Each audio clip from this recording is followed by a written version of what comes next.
Isa sa trabaho ng Quran, dumalo sa gold lane, kaya kahit level 3 ka pa lang, dumalaw ka na. Siyempre, isasama mo sa Alucard kasi siya yung mag-ES sa mga kills mo. O, diba? Ang galing. Tapos dito, dapat kunin mo lahat ng report. But and then dito ka na naman, Roger. Ano bang ginagawa ko sa'yo? Ha? Wala naman tayong alitan kanina. Tapos bigla mo ako pinagsusunod. Diba? Ayun yun tuloy. Ikaw yung napahamak. Diba naman yan? Early pa lang nakaramdam na ako na maniac. Kailangan nyo na dito triple obstacle muna. Mamaya na lang. Time freeze. May dapat tapos dalawin mo ulit si Glenn. Tapos napatay na naman siya ng Alucard. Tapos dito mag-abang na tayo sa bush. Magantay tayo mabibiktima. Dahil tayo ay silent killer. O di ba na pala natin si Glenn? Well, Bileric, ba't ka dyan? Millions ka pa. Tapos ay, ba't may kawin ako? Ba't tayo napatay siya na naman yung Alucard? Ang galing-galing ko talagang mag-core ay ng Alucard. Grabe dito nga nagkasabay kami dyan. Grabe nag-ulti, nag-first kill. Tapos nag-first kill, nag-ulti, nag-ulti, nag-first kill, patay. Bilang ko, dapat nadalaw din kayo sa XP, kaya dito bibigyan natin si Ruby.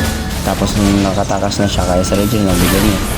Si Clint pala yung core ng kalaban kasi nag-tutorial siya dito, pero hindi tayo pag na makuha niya yung tutorial first kill, first kill o patay. Siyempre may lahi tayong ninja, kaya patago lang tayo sa damo hanggat may makalimot na aso. Tapos ayun na first kill, third skill, second skill, o diba namatay na naman siya. Part din ng core, kumuha ng turtle. Siyempre pagkakuha mo yan, nahabulin ka na may bantay. At yun na, ang Guardian of the Galaxy, si Groot. Tapos syempre, bibigyan natin siya. Syempre, hindi natin siya hayaang lumaki, kaya Groot, mamatay ka muna. Pagkaor ka, dapat lagi ka lang sa damo nag-aabang na may daraan na hindi ka pinaasa ng taong mahal mo. Ano daw? Patay sa Roger.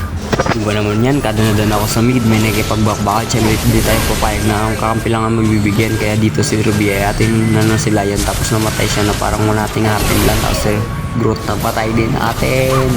Siyempre, pag ayaw nila ng buff, edi ikaw yung kumuha. Tapos siyempre may makipag-gapalan dyan. Si Selena, akala mo naman talaga magaling. O diba, legendary. Tapos ito naman, tapos awan ko itong si Clint, ayun tuloy namatay ka. Ang dami na nila nagkikipag-chismisan lang ako dito, guys. Ba't sumali pa kayo?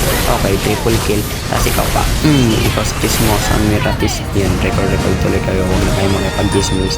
Tapos syempre magtatago ulit kayo sa damo. Tapos pag nakita yung mayas mo naman, ayun, bigyan nyo. Tapos dito si Groot ay yung mga kalaban nyo, sina Alucard, yung Scarlet, Kineme. Tapos ayun, triple kill, double kill, single kill, pentakill. Lahat ng kill kunin nyo para mag victory!